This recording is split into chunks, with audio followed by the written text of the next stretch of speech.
esta tarde, aleluya, abra su corazón. A mí quiero ministrar sobre este tema.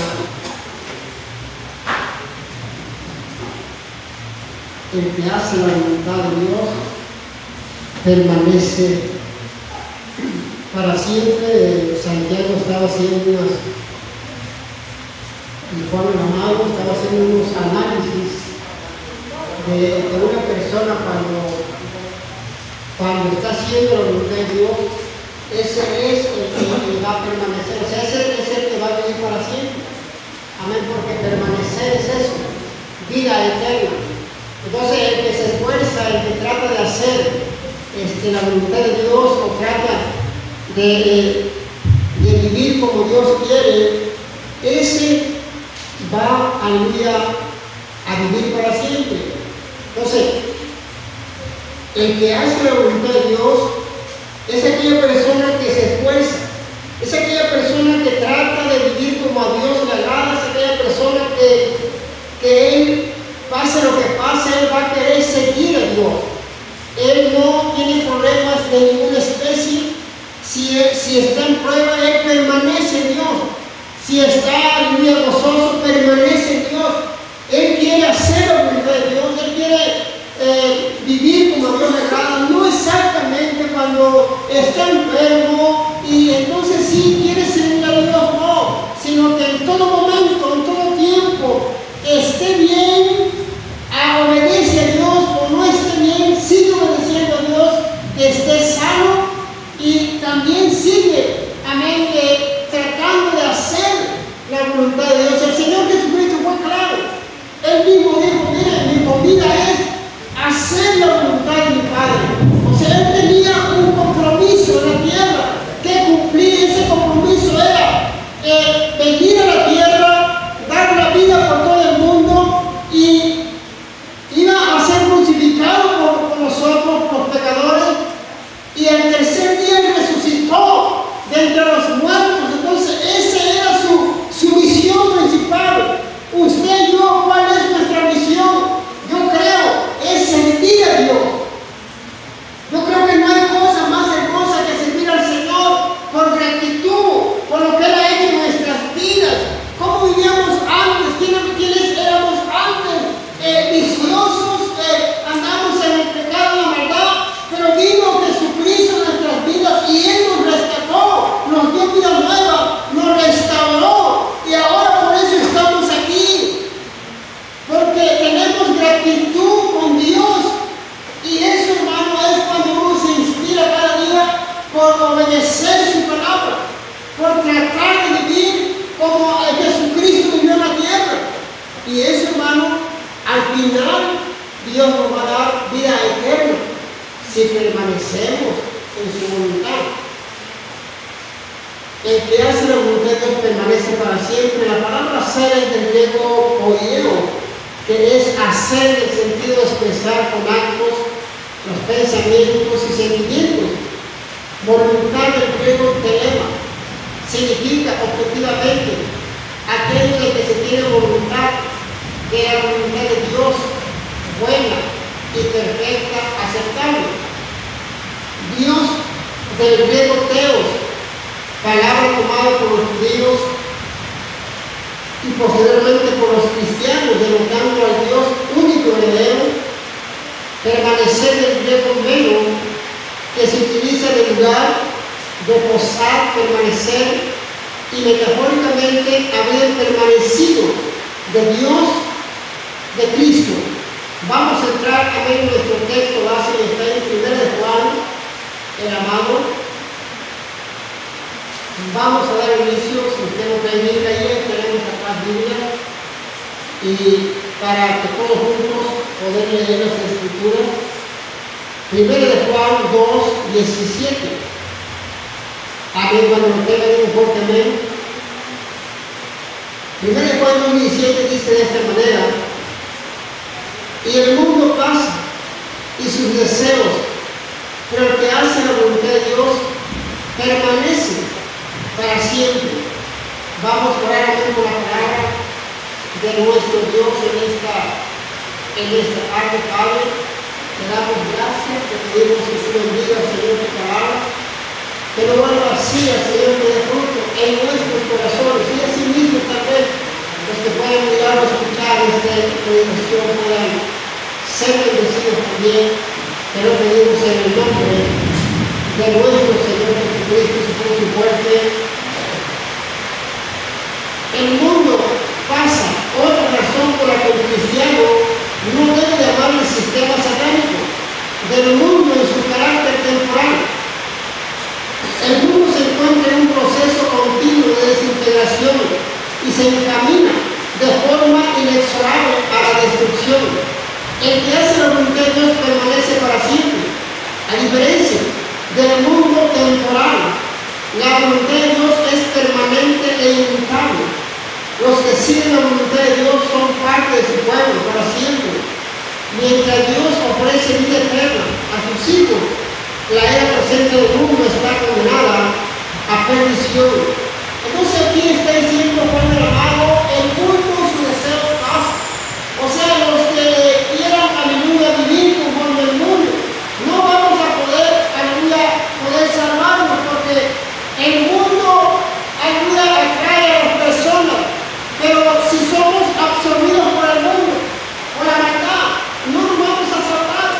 Entonces, pero el que se aparta del mundo y busca al Señor y trata de vivir como Dios le agrada, esa persona será salvada, esa persona va a vivir para siempre. Como está diciendo aquí por el amado, el que hace la voluntad de Dios y hacer la voluntad de Dios, hermano, tiene muchos puntos que analizarse, tanto como es congregarse, predicar, orar con los hermanos, visitar enfermos, perdón, todo eso implica hacer la voluntad de Dios, apartarse del pecado, apartarse de la maldad, apartarse de la ira, apartarse del odio, apartarse de los resentimientos, de las amarguras.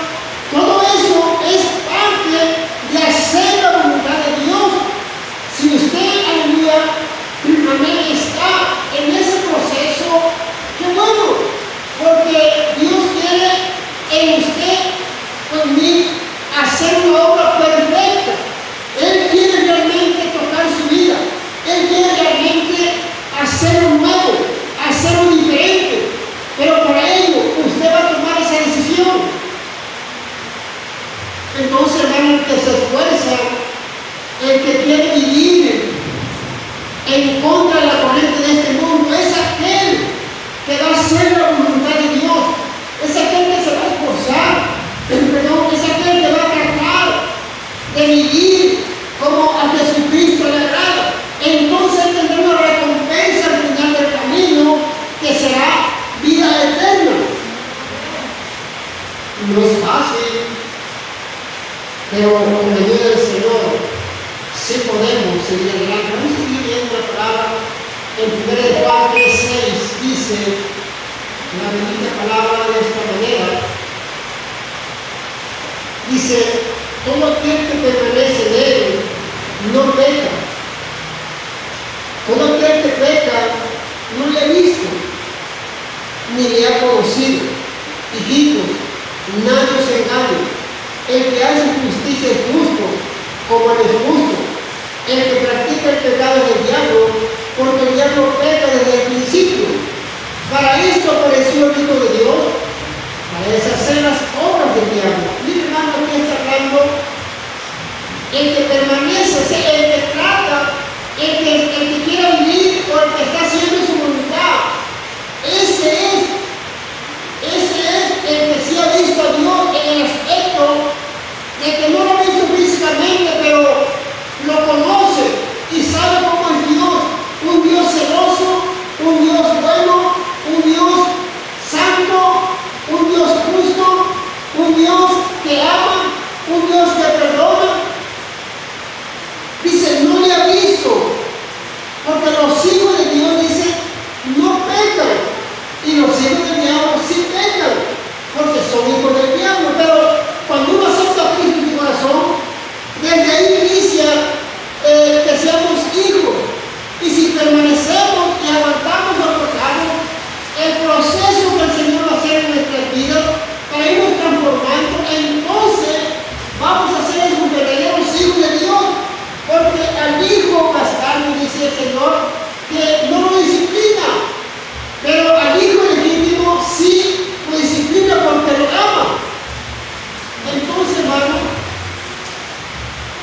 permanece en Él quiere decir que se esfuerza para vivir como a Dios le agrada.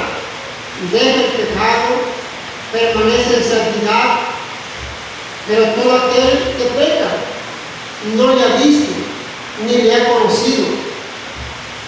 Si no existe un sistema de alarma en contra del pecado igual en alguien que profesa ser cristiano, Juan el amado, él aclara que la salvación de esa persona nunca tuvo su lugar. Como dice, todo aquel que peca no le ha visto. Y está diciendo una alarma. Quiere decir, hermano, que la persona, cuando tiene el Espíritu Santo, hay algo que le dice no a eso que va a hacer. Y le está dando esa luz para que no se desvíe o para que no haga esa maldad. Porque ha conocido a Dios y sabe cómo es Dios, sabe sus atributos y dice, no, yo no voy a hacer eso malo. Y trata de hacer como Dios quiere que viva. Por eso dice el que permanece en Él, hermano, hermana. Quiere decir, es aquel que vive en santidad, o aquel que está tratando de llevar una vida limpia, recta ante el Señor. Esa persona es el que permanece en Él. Permanecer es ser parte de Él.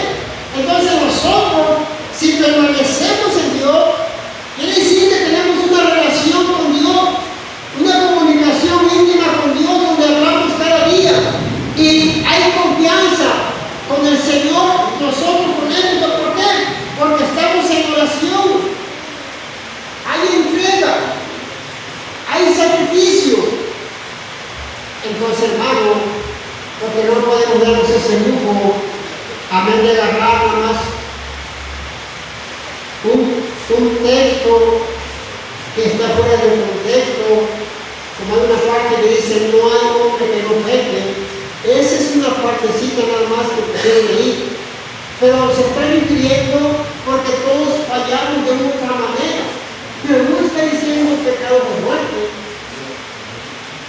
Entonces, hermano, mire, hermano, realmente si queremos ser parte de Dios o ser parte del Señor Jesucristo, es que somos aquellos que no pecamos, somos aquellas personas que nos esforzamos por tratar de hacer su voluntad.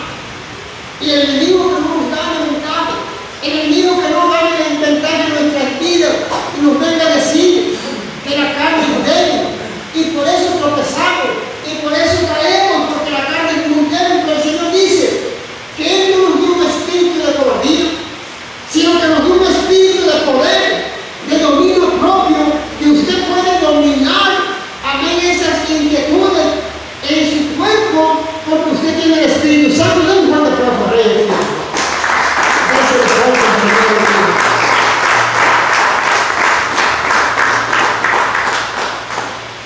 Vamos a seguir leyendo Juan 5:30. Vamos a seguir leyendo las Escrituras.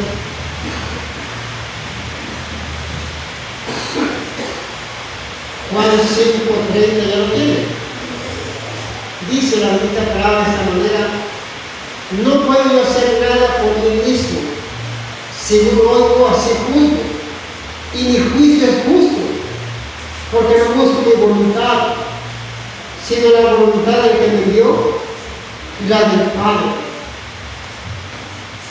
Mire, hermano, me llama mucho la atención lo que el Señor Jesucristo está diciendo aquí. No puedo decir hacer nada por mí mismo. El Señor siempre trataba de hacer la voluntad del Padre. Dice, yo no hago las cosas por mí mismo. El mismo Señor lo manifestó ahí en el Getsemaní, cuando estaba ahí, estaba orando y con lágrimas ahí dice, Padre, si es preciso pasar en mí esta copa, pero que sea tu voluntad. Ahí mismo, hermano, podemos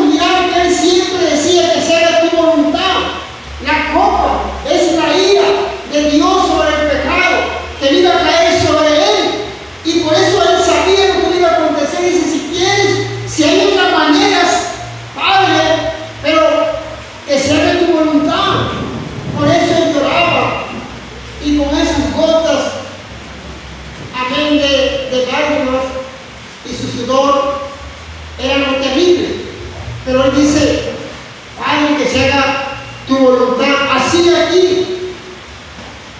Así fuera para nosotros también que dijéramos, no busco mi voluntad, sino que la tuya, Señor. O sea, no busco hacer lo que yo quiero hacer, sino que yo voy a hacer tu voluntad. ¿Cuál es tu voluntad?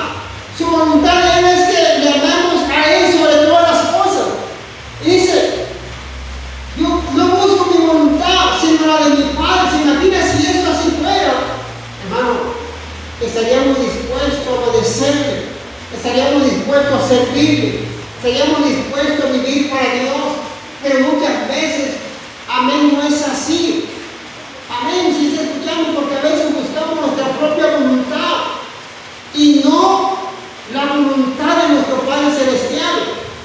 Jesús aquí afirmó que el juicio ejercido por Él se debía a su dependencia absoluta de la voluntad y la dirección del Padre.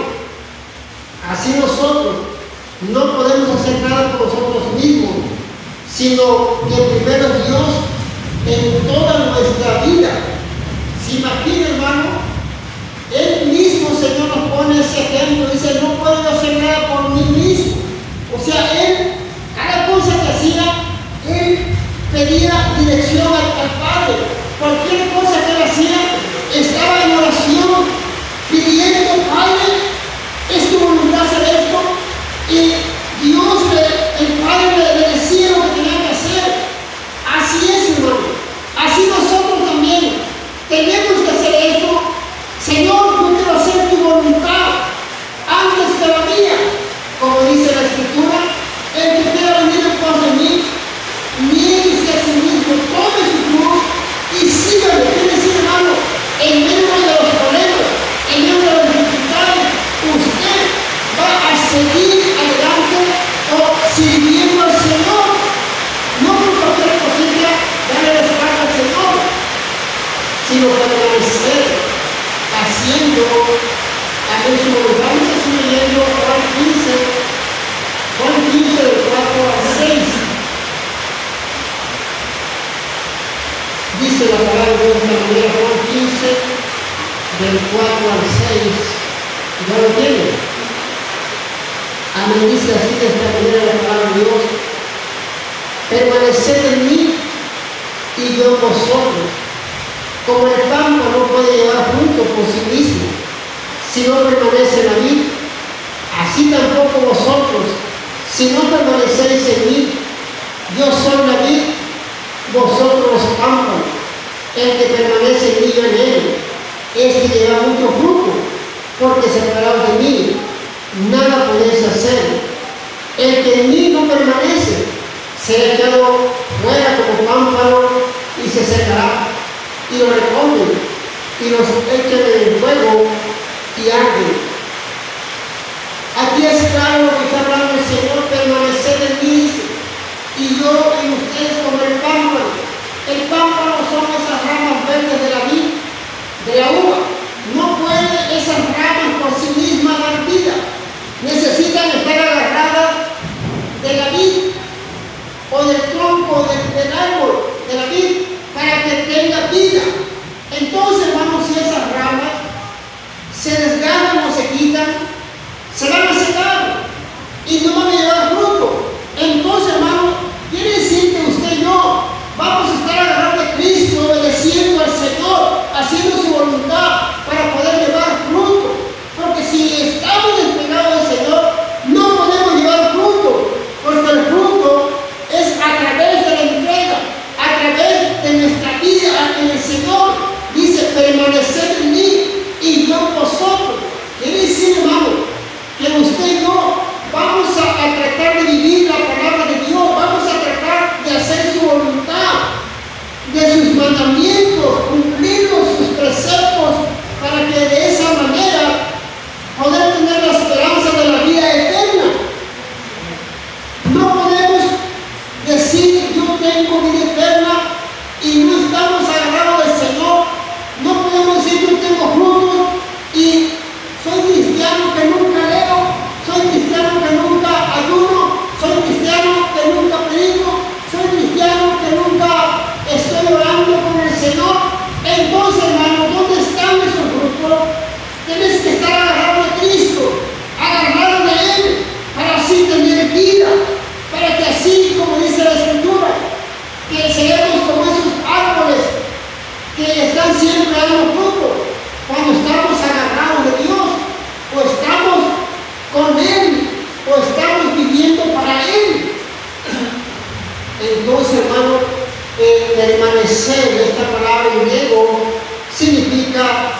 quedarse o persistir. El fruto o la evidencia de salvación es la permanencia y la continuidad en el servicio a Él y en su enseñanza. El creyente permanece. Es el único creyente genuino y legítimo. Mi hermano, la mayor evidencia de la salvación de una persona es cuando permanece fiel ante el Señor. Esa es una evidencia clara que Él es salvo, es salvo porque permanece. O sea, Él necesita de Dios, Él tiene hambre de Dios y quiere saber más del Señor y permanece en su voluntad. Está tratando de hacer lo que Dios quiere que haga. Entonces esa es una evidencia clara de que es salvo. Pero cuando no tenemos esa hambre de congregarse, de estar en la presencia del Señor, entonces ¿cómo podemos decir que tenemos la salvación? Entonces yo sé que por pruebas a veces o por enfermedad no estamos aquí, pero cuando lo podemos estar y no estamos, entonces ¿cómo podemos decir que somos salvos y estamos permaneciendo en Jesucristo? Si Él mismo dice: el que quiera seguirme, niéguese a sí mismo, tome su cruz y sígame. Dice: el que ama más padre, madre, mujer, hijos, hijas, más que a mí, no es digno de mí. Den un fuerte aplauso al Rey.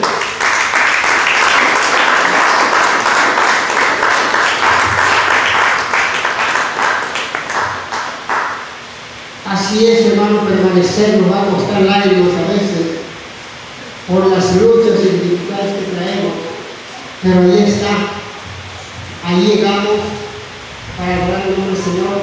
Vamos a leer Romanos 2 del 17 al 21, Romanos 2 del 17 al 21. Amén, ya lo tiene, está después de los hechos, ya está ahí. Dice así, 2:17 al 21, dice: he aquí, tú tienes el sobrenombre de judío y te apoyas en la ley y te glorías en Dios y conoces su voluntad, e instruido por la ley apruebas lo mejor y confías en que eres guía de los ciegos, luz de los que están en tinieblas, instructor de los indoctos, maestro de niños, que tienen en la ley la forma de la ciencia y de la verdad. Tú pues, que enseñas a otro, no te enseñas a ti mismo. Tú que predicas que no se hurtas. Gran responsabilidad, hermano, aquí de los judíos, que antes eran llamados hebreos o israelitas. En el primer siglo judío se había convertido más común para venirse de los descendientes de Abraham a través de Isaac. Ellos conocieron la voluntad y no se la aplicaron. Mira, hermano, esto es algo tan importante. Aquí es una gran responsabilidad para los judíos, porque le están diciendo que ellos se dicen que son judíos y que enseñan a los indoctos, o sea, a los nuevos, a los que no conocen la palabra, los instruyen y les enseñan que no se hurten o que se tiene que haber fidelidad o entrega, pero ellos no se lo aplican. Eso es muy importante. Nosotros podemos saber muchas cosas de la palabra, las escrituras al derecho y al revés, pero no nos las aplicamos a nuestras vidas. Y hermano, eso es cuando la gente nos puede señalar y nos puede decir: pero tú conoces la palabra, pero ¿qué haces aquí? ¿Qué estás haciendo aquí en este lugar? Donde es un lugar donde hay perversión, hay de todo. ¿Qué haces aquí? Y realmente eso es cuando no nos aplicamos a nuestras vidas. Y es una gran responsabilidad para estos hombres. Ahora lo adaptamos para los cristianos. Es lo mismo. Es lo mismo. Nosotros decimos que somos cristianos, decimos que tenemos amor, decimos que predicamos o decimos que estamos en comunión, pero muchas veces no aplicamos la palabra, no la estamos viviendo. No estoy señalando a nadie, simplemente que es algo importante. Soy cristiano, tengo que vivir como un cristiano. Soy cristiana, pues vivo como una cristiana, en santidad, como a Dios le agrada, no como yo quiero, no como yo pienso, no como mis argumentos, sino que como realmente Dios quiere que usted y yo vivamos en santidad. Porque una cosa es decir y otra cosa es hacer. Porque los judíos eran personas importantes, eran personas que sí estaban dando instrucciones correctas a los nuevos, a los inconversos, a los indoctos, a los niños, a los que estaban en tinieblas. Ellos les explicaban perfectamente, pero ellos no se lo aplicaban.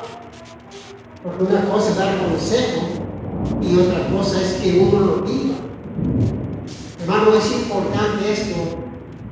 Aquí es una enseñanza muy profunda y exactamente no está hablando exactamente de Dios nada más. Es en general, en todos los aspectos de la vida cristiana, todo en general. Estamos dentro de ese paquete. Decimos que somos hijos de Dios. Bueno, vamos a vivir como hijos de Dios y que no nos señalen y que no podamos ser como estas personas que conocían la ley de Moisés, los 612 mandamientos al derecho y al revés, pero ellos no se lo aplicaban. Y ahí está el ejemplo, ¿no? El ejemplo claro de la mujer adúltera. Ahí está claro que no se lo aplicaban ellos. En el Antiguo Testamento estaba escrito que si una persona se encontrara en pleno acto de adulterio, tenían que morir los dos apedreados. ¿Pero qué hicieron? Le llevaron a la mujer sola nada más. Y le dicen al maestro, en la ley de Moisés dice que tenemos que apedrear a las mujeres. Y ellos pensaron que el maestro, sí, mátenla. El que esté libre de pecado. Y la primera, ¿saben por qué, hermano? Porque tal vez ahí el adúltero ahí estaba, con la primera piedra. Hermano, porque una cosa es enseñar y otra cosa es vivir la palabra. Den un fuerte aplauso a Rey.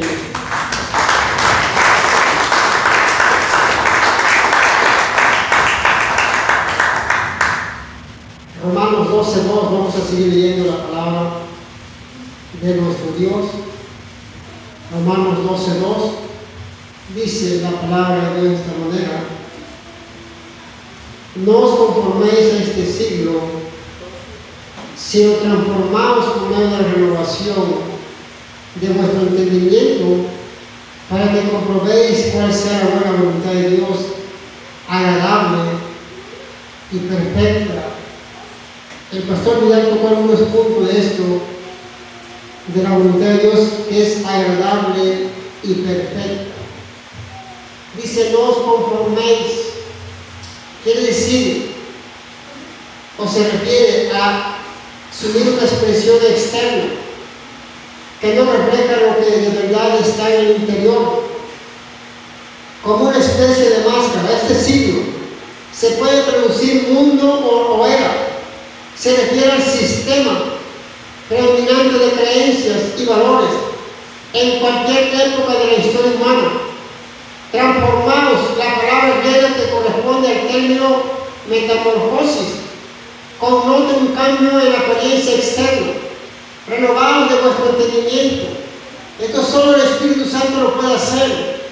Cambiar nuestra manera de pensar al estudiar las Escrituras, buena, agradable y perfecta, la vida en santidad que Dios realmente aprueba, libre de toda mancha.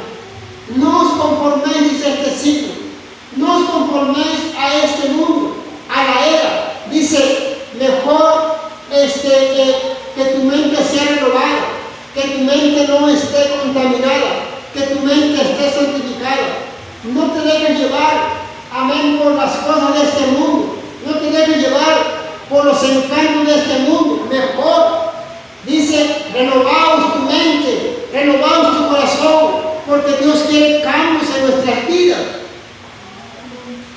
Mucha gente se desvía por las cosas de este mundo, o por el sistema, por las creencias, los valores. Es importante, hermano, que entendamos que solamente el Espíritu Santo puede renovar nuestras vidas. El Espíritu Santo puede renovar nuestro entendimiento. El Espíritu Santo puede tocar nuestra vida, no más, no nadie más, sino que es el Espíritu de Dios el que te toca tu corazón. No es un hombre o mujer, no. Es Dios mismo tocando tu vida. ¿Cuándo, hermano? Cuando tú realmente te dispongas a abrir tu corazón y hagas un lado todas las cosas de este mundo y te entregues a Dios totalmente, y Dios te va a gratificar con grandes bendiciones, prosperará tu vida espiritual, y porque es agradable y perfecta su ley del Señor o sus caminos. Entonces, hermano, lo que Dios realmente aprueba es eso, que tengamos una vida de santidad, una vida de entrega total, nos apartemos de la maldad, nos apartemos de esas malas amistades, nos apartemos de, aleluya, las cosas en el pasado del mundo. Tienes que entender que Dios te llamó, hermano, a la santidad, porque dice, yo soy santo, por lo tanto también quiero que ustedes sean santos. Sin santidad nadie mirará al Señor. Denle un fuerte aplauso al Rey, aleluya.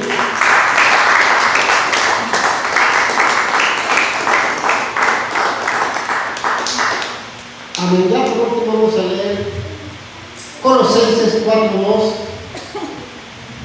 Colosenses 4:2. Dice la palabra de Dios. Amén. ¿Ya lo tiene? Dice así la palabra de Dios, 4:2 de Colosenses: perseverad en oración, velando en ella con acción. Perdón, Colosenses 4:2, ese es el primer texto que yo quería leer. Amén. Gloria al Señor. Siempre rogando encarecidamente por vosotros en sus oraciones, para que estéis firmes, perfectos y completos en todo lo que Dios quiere. Amén. Gloria al Señor. Ese es el texto que yo quería. Es 4:12, perdón, es 4:12. Dice: os saluda Epafras, el cual es uno de vosotros, siervo de Cristo, siempre rogando encarecidamente por vosotros en sus oraciones, para que estéis firmes, perfectos y completos en todo lo que Dios quiere. Amén. Esto está aquí, amén, saludando Pablo a Epafras, y está encomendándole como siervo y rogando por ellos para estar firmes. O sea, hermano, nosotros, hay alguien que está hablando por nosotros, hay alguien que pide por nosotros tal vez para que estemos firmes, pero es nuestra gran responsabilidad personal, cada quien llevar su propia carga, cada quien llevar su propio problema, cada quien llevar su propia situación, y de esa manera continuar, amén, peleando la buena batalla. Es cierto, dice la Biblia, sobrellevar las cargas los unos a los otros. Quiere decir, hermano, que vamos a compartir nuestros problemas con los hermanos, y eso está bien, pero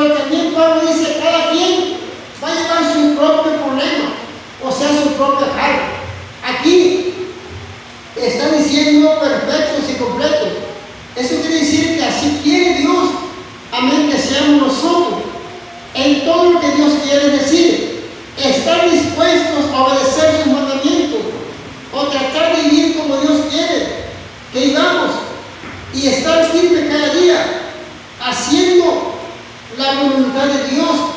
Mire, hermano, completos en todo lo que Dios quiere. Mire, hermano, qué tremendo es el pueblo de Israel cuando fue sacado de Egipto, de esclavo. En el camino, Dios les daba maná, Dios les ofrecía ese pan del cielo, y aún así murmuraban de Dios. O sea, y le decían, el sábado no vayan a ir a recoger el maná, porque ese día no va a caer nada de maná. ¿Y qué hacían ellos, hermanos? Iban a ver si encontraban, y le decían, pues mira, no dejen para mañana, para ustedes no ir a traer maná, porque se les va a echar a perder. Pues ellos dejaron para ya no ir a recoger la madrugada, y estaba echado a perder. ¿Por qué digo esto, hermano? Porque aquí está hablando perfectos en todo lo que Dios quiere. Dios quería bendecirlo, Dios quería tenerlos bendecidos en todos los aspectos, pero ellos a cada momento hacían su propia voluntad, no lo que Dios quería que se hiciera. Está como este hombre también, que lo encontraron recogiendo leño el día sábado. En la ley de Moisés, personas que encontraran haciendo una actividad de acuerdo a Dios, tenían que morir, tenían que perder la vida porque había quebrantado el sábado. Y lo encontraron a este hombre. Este hombre sabía que el sábado no tenía que hacer ninguna actividad. ¿Y qué? Lo encontraron y lo tuvieron que mandar a pedradas allá afuera de la ciudad. Pero dice Dios aquí, completos en todo lo que Dios quiere. Hermano, si tú y yo estamos aquí, es por misericordia. Si usted y yo estamos aquí es porque alguien ora por nosotros. Alguien está orando por nosotros para que uno permanezca. Pero también nosotros tenemos que, nuestra responsabilidad, ser personas de oración o cristianos de oración. Porque, hermano, Dios quiere que estemos completos, pero para lo que Él se agrada, no para hacer nuestra propia voluntad. Estar firme, hermano, nos va a costar, porque hay un enemigo, Satanás, que se lo reprenda. Él va a pelear por tu fidelidad, Él va a pelear para que tú no seas fiel, Él va a buscar la manera para que tú, si es preciso, no te congregues, si es preciso, no hagas la voluntad de Dios, porque ese es su trabajo de Él. Y usted y yo tenemos que pelear por ello, estar completos, pero para que todo lo que el Señor quiere que hagamos, su voluntad